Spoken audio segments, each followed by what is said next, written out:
පින්වතුනි සංසාරේ ගැන භයානකකම ගැන ඇඟට හිරිවැටෙන කතාවක් මම මේ ඔබට කියන්නේ.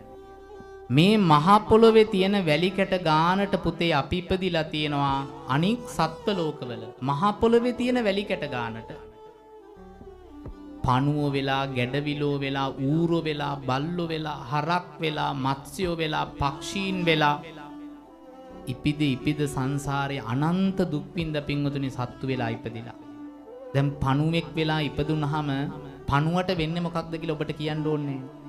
හරකෙක් වෙලා ඉපදුනාම හරකට මොකද්ද වෙන්නේ කියලා ඔබට කියන්න ඕනේ. ඌරෙක් වුණාම ඌරට මොකද වෙන්නේ කියලා කියන්න ඕනේ.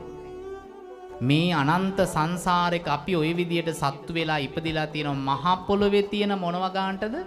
වැලි කැට ගන්න.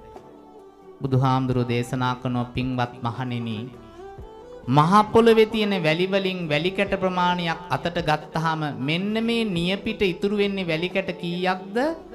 මනුස්ස ලෝකයක උප්පත්තිය ලබන්න වාසනාව තියෙන්නේ අන්නේ වගේ පිරිසකට කියලා. කොච්චර භයානකද බලන්න. මහ පොළොවේ තියෙන වැලි කැට ගානට සත්ත්ව ලෝකවල ඉපදිච්ච අපිට මනුස්ස ලෝකෙ ඉපදෙන්න ලැබිලා තියෙන්නේ වැලි කැට මේ නියපිට ඉතුරු වෙච්ච වැලි කැට ගානට. එච්චර අමාරුවෙන් ලැබෙන්න ඕනි මනුස්ස ජීවිතේ අද අපි ලබාගෙන තියෙනවද නැද්ද? ලබාගත්තු මනුස්ස ජීවිතේ කන්නයි බොන්නයි නිදාගන්නයි ළමයි හදන්නයි විතරක් නම් ගත කරලා තියෙන්නේ. ඔබයි තිරිසන් සතයි අතර වෙනසක් නෑ පින්වතුනි. මොනවද මනුස්ස ජීවිතයට ආපු අපි කරගන්න ඕනි? මේ සසරේ තියෙන භයානකකම ගැන දැනගෙන අප්‍රමාදීව කුසල් කරගන්න ඕනි.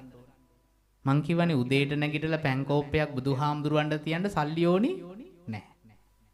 බත් පිඟානෙන් බත් ගුලියක් හදලා අහිංසක සත්තුන්ට දෙන්න සල්ලි ඕනේ නෑ. රැයට නිදා ගන්නකොට මෛත්‍රී භාවනා විනාඩි 10ක් වඩන්න සල්ලි ඕනේ නෑ. මේ ලැබිච්ච මනුස්ස ජීවිතේ කුසල් කරගන්න තියෙන අවස්ථාව මග අරගන්න එපා.